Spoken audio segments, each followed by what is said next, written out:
here we are to talk about the Virgo new moon. So Jenny, what's the date for the Virgo new moon? It is going to happen at September 17th at exactly 7 o'clock a.m. Eastern Standard Time here in the U.S. All right, so that's the new moon that we're approaching. We're going to be talking about that today. So first you want to think that the new moon is always the beginning of a new cycle. If you understand the cycles between the sun and the moon, which is what creates the phases of the moon, you know that when the moon is new, that is the beginning of the cycle, and that is when the moon is between us and the sun. That's why we can't see it. You know, you go out at night when there's a new moon, and that's the dark time. That's the darkest night of the month. So at the new moon, you're going to want to think in terms of what do you want to begin? And you want to think, because this is a Virgo new moon, you want to go around your chart, find the house that holds Virgo in your chart, and think in terms of a seed that you can plant in that area of your life that you want to grow, not only through the next 28 days of this particular cycle, but the larger cycle, which is 6 months from now when we come to the Virgo full moon. Now, we'll probably touch on this later as well, but I just want to say right now, the full moon that this cycle begins, the full illumination of this cycle is on October 1st for the short cycle, and on February 27th, 2021 for the larger cycle. So, if we find what house we're planting the seed in, and then we know that the new moon is in Virgo, what's that seed going to be about, Jenny? Besides just the house it's in. Well, Virgo, you got to think about all the Virgo designations. So Virgo is this sign of perfecting, of discriminating. Now, discriminating in the sense that you can discern right from wrong. You can kind of go in and figure that out, like with precision. It's meticulous. There's this tremendous ability of Virgo to see the potential of things. And it's also tied in with the harvest, just by nature of the time of year. So the Virgo time of year, that's when we're really reaping the fruit of the things that have been growing through the growing season all summer. So those are some of it. It's an earth sign, so that gives it a real practical component. It's also it's a mutable sign, so it's very adapting and changeable. It's very quick on its feet. And also the ruling planet is Mercury. So just a few things to think about. Yeah. So just as a quick little piece, I was thinking, how would you think about it? Like, okay, if your Virgo is in the first house, you're trying to perfect yourself, right? If Virgo is in the second house, you'd be trying to perfect or, see the potential in your finances and so on. In the third house, it would be around, you'd want to plant a seed around finding your potential in communication. In the fourth house, it would be finding your potential at home, perfecting something in that area. What about the fifth house? Fifth house is going to pertain to creative acts, or the giving of love or children. The sixth house, it's going to be more practical, that day-to-day. What are your routines? How can you be kind to yourself in the day-to-day? How can you find your potential through day-to-day activities? Right.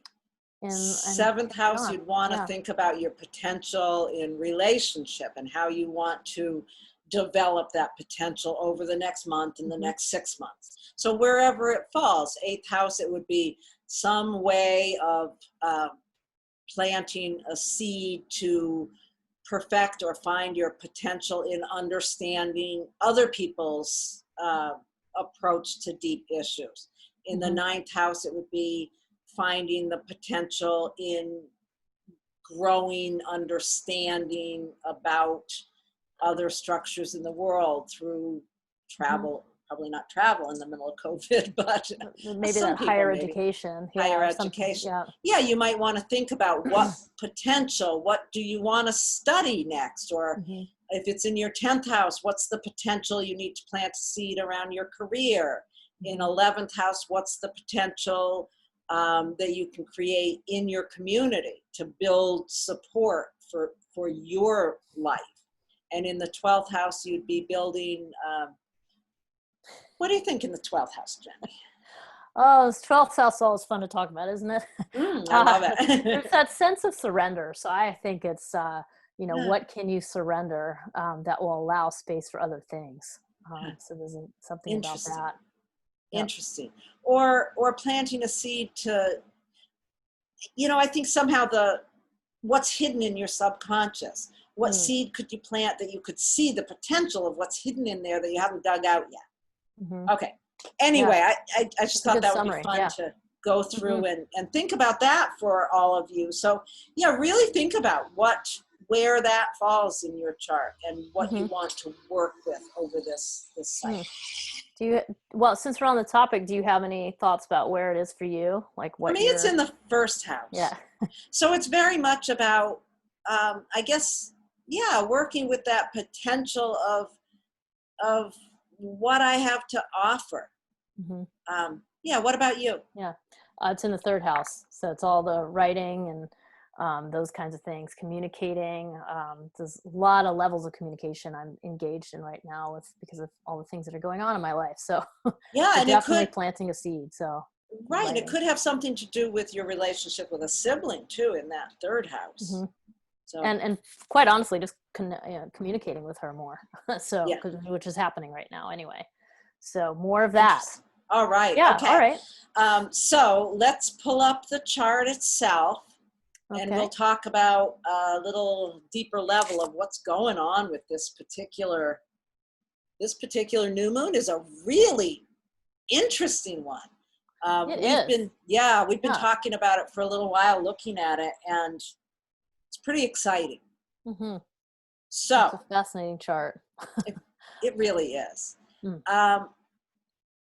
You talked about starting watching the pathway of the moon as it's approaching the new moon and looking first at the most recent conjunction that the moon has made.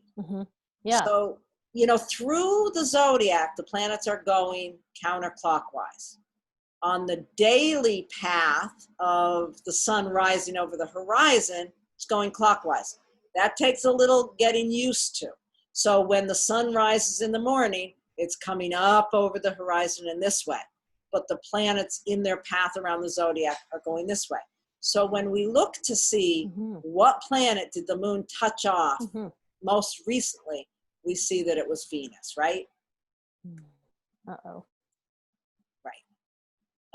So what would that tell us about this new moon, the fact that it was conjunct Venus most recently? Jenny, I think you've frozen up, so I'm going to pause the recording. Okay, we're back. Sorry for that little glip. Jenny's computer froze for a second. But now Laurie's, just kidding.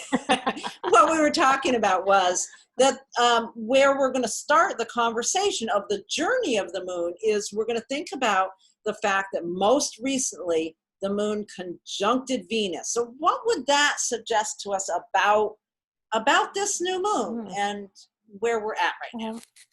Well, first of all, I just want to remind people conjunctions are the strongest interactions you can have between planets. So the moon conjuncted Venus, when was it? On the 14th there. So a couple days before, 3 days before. And I feel like, so when it conjuncts it, it picks up the meaning. It brings forwards the meaning of Venus and Leo into the new moon. It's kind of like delivering a message to the whole situation. So it's Venus's relationships and the idea of bringing balance and harmony and having back and forth, like bringing two people or more to the table. In Leo, we've got a nice big roaring hearth fire for people to gather around in relationship. So it's really bringing forward this, I mean, I really like that image of this, Yeah. hey, let's gather and think about us being harmonious. So it's bringing that forward. So you have anything you want to add to the No, Venus? I think that's great. Yeah. And I think that's, Mhm. yeah, that's sort of thinking about that as we come into the energy of this new moon. And, Yeah. before we go on to the rest of the kind of things that are happening as the moon moves along, it picks up that Venus and Hmm. it comes through, and then it conjuncts with the sun. But Hmm. now, as the daily path going in this direction, what we see is the ascendant is right here. This new moon is really interesting because it's exactly Hmm. at the birth of the day. It's right Mm. at as the sun rises, it becomes new, and that just kind of puts this whole idea of it's not only a new moon, it's a new day. It's like wake up kind of Yeah. energy. And when I think about that, it also, we can't really look at this and think of it very thoroughly without noticing and pointing to the fact that Jupiter, part of this COVID cluster, as Mm. we're affectionately calling it, just turned retrograde on Saturday the 12th. Or, I mean, yeah. direct, Yeah. excuse me. These have all been retrograde. Hmm. Jupiter, finally, it's like, phew, there's a certain relief in that. It's direct now. It's going to escape from Yeah. this difficult cultural moment that we've kind of been feeling so hard in. Yeah, I mean, there's Yeah. still, it's not like all of a sudden everything's going to turn rosy, but this is the beginning of a path forward there as Hmm. well, Yeah, right? so when we were looking at this chart, it was like those three things: the fact that Jupiter goes direct, the moon contacts Venus, and then the fact that in this Eastern Standard Time chart, which is of course concluding of DC here, Washington DC, it's just these three things about it being kind of new or trying to move things into a more positive direction after so many difficult things have been going on. And I think we were talking when we were breaking this down, it's kind of like if you had to summarize this chart, it's sort of like imagine a new day. And some of the other reasons for that, you can't escape the fact too that Neptune's right across from the new moon. So you do have that to think about too. Yeah, there you go. Now it's this is a funny one. Laurie and I were talking about this. It's funny because on one hand it's an opposition. Opposition means awareness, but then you throw Neptune into it. Neptune means fuzziness. Right. And then the balance, the polarity between Pisces, Neptune and Pisces, and then the new moon in Virgo. It's like the balance between kind of having the rosy glasses and the idealism and those things of Pisces, but that Virgo can kind of cut into that And that and extract it. practicality. Yeah. Yeah. And Yeah. like we were talking about it, like extracting the truth. But it's a difficult task. And there's a lot of kind of seesawing of meanings, Right. awareness and fuzziness and discernment. Right. And, yeah. It's interesting because, well, we'll kind of look at some of the other aspects that are going on and talk a little bit more about this one as we go, I think. Okay. So, okay, on our pathway, Jupiter turned direct. The moon conjuncted Venus. The moon went into Virgo.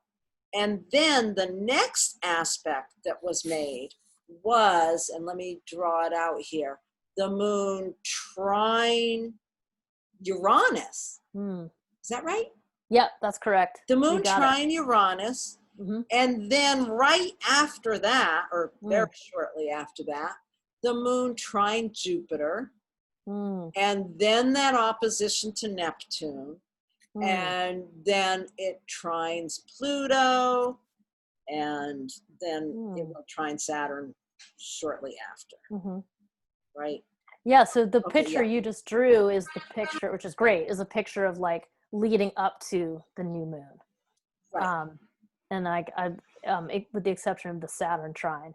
But so all of those things happened, and then at that moment, just after dawn, and you have that new moon and the sun and moon in the same sign, kind of brings all of those meanings. And I don't know, when I look at this chart, I'm like, oh, it's like a sigh of relief.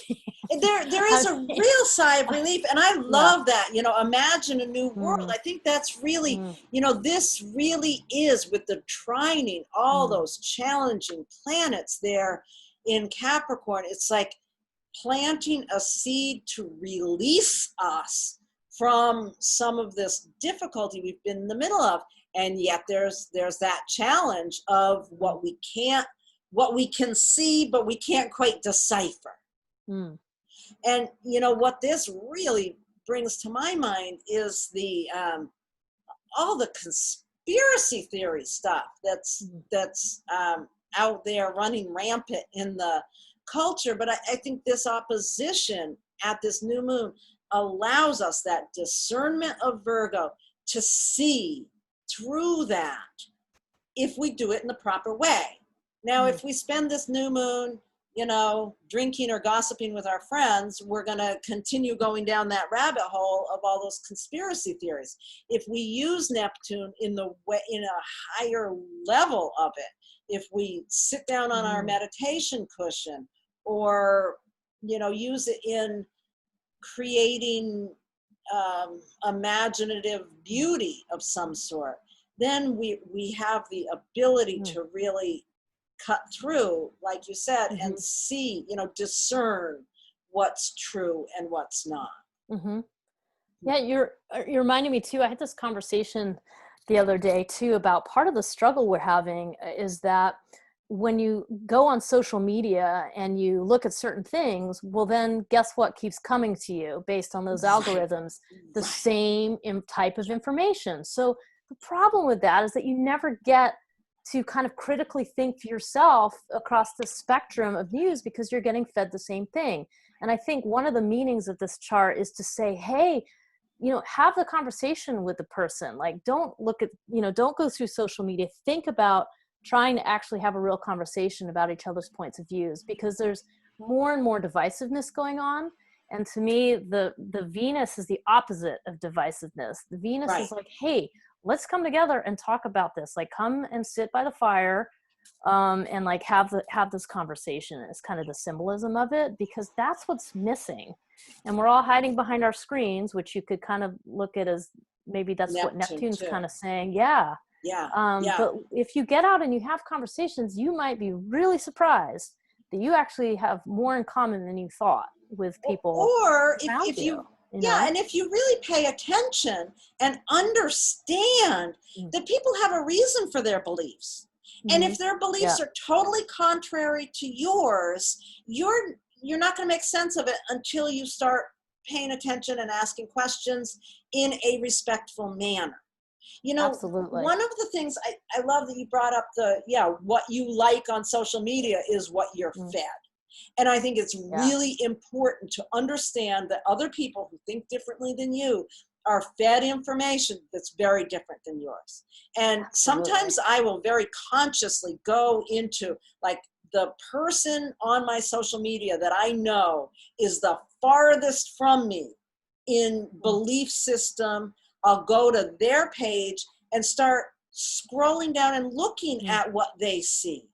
Because once you start seeing through their eyes, you realize why they think the way they do. And, this polarization is really what's damaging us. We're all human. We're all human. We all really want the same things. I think you're right. I was thinking as you're talking about this too, like also that Neptune, just like there's a lot of propaganda going on right now in our country, and a lot of propaganda in a lot of different directions. I mean, in my opinion, there's one primary direction, but there are other ones too. Oh yeah. And I just think it's, this is Virgo's asking us to be discerning. And then the other thing I want to say about this chart that we also talked about is the ruling planet of Virgo is Mercury. So when you look at a chart like this and you see the new moon in Virgo, you got to go look at Mercury. And in this particular chart, It also is ruling, it's ruling the chart because it's ruling the ascendant, and it rules the midheaven because it also rules Gemini and the North Node. So even if this chart does not tie in with your time zone, it's still the ruling planet of the new moon, and it's still the ruling planet of the North Node. So when you look at that, and then you add in this amplification of Jupiter, because Mercury, this important planet, is squaring Jupiter, there's an amplification of just that whole communication piece. Right. Conversation, discussion, like having the willingness to do that is kind of what I keep thinking about with this chart. Yeah, I think that's I think that's really important, and I think that's what we want to leave you with is the importance of discernment at this time, the importance of understanding that we really are all looking for this piece of goodness in our lives and in our world. And sit down on your meditation cushion, go out in the woods, find a way to connect with that part of yourself that can really tap into that discernment and understanding, and don't just swallow every conspiracy theory or crazy idea that you hear just because it came from somebody you think knows what they're talking about. Or really in this period of time, there's so much that we need to be really going inside to understand rather than looking outside. Absolutely. It's like, think critically, be kind, think from a service or empathetic viewpoint. Just try it on. Yeah, try it on.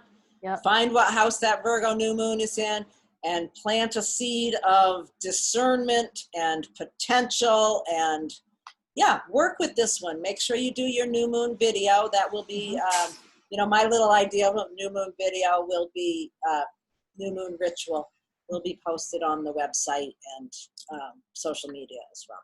So, Jenny Day, where can people find you if they want a consultation with you?